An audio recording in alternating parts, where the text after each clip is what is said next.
Hello friends, welcome to my channel. आज हम Mekong river किस किस कंट्रीज से पास होती है उससे रिलेटेड एक ट्रिक देखते हैं, क्योंकि मेकॉन्ग रिवर जो है वो बहुत ही ज़्यादा इम्पॉर्टेंट है। एंड एक दो बार यूपीएससी में इससे क्वेश्चन पूछा गया, जैसे मेकॉन्ग गंगा रिवर प्रोजेक्ट के बारे में पूछा गया। तो मेकॉन्ग किन किन कंट्रीज से पास होती है, यही क्वेश्चन थोड़ा सा इम्पोर्टेंट बन जाता है। एंड एटलीस्ट इसी बहाने हमें जोग्राफिकल लोकेशंस भी याद होंगी। तो उससे रिलेटेड मैंने एक ट्रिक बनाई है। तो ट्रिक कुछ ऐसे है कि नाम्बोडिया लैंड ऑफ एमएलसी। तो बस ये हमें 2-3 बार ऐसे दिमाग में रखना है कि नाम्बोडिया लैंड ऑफ एमएलसी, नाम्बोडिया लैंड ऑफ एमएलसी। ठीक है, अपने आप ही ये चीज़ें दिमाग में स्टोर हो जाएंगी आपके, और ये पिक्चर आ जाएगी। तो ट्रिक ऐसी है कि नाम्बोडिया कोई कंट्री का नाम नहीं है। हमने कैम्बोडिया पढ़ा पर नाम्बोडिया नहीं पढ़ा है, तो थोड़ा सा याद करना भी आसान हो जाएगा।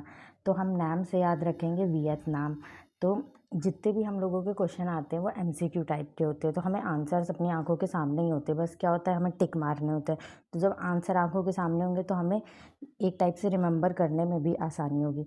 तो हम नाम से याद रखेंगे वियतनाम। फिर बोडिया से याद रखेंगे, देखिए ये अपने आप में साउंड कर रहा है कैम्बोडिया, तो नाम्बोडिया अपने आप से कैम्बोडिया साइन कर रहा है। तो कैम्बोडिया तो नाम है ही, फिर उसी में ही एक वियतनाम हो गया। फिर आ गया लैंड। लैंड से हम याद रखेंगे कि थाईलैंड।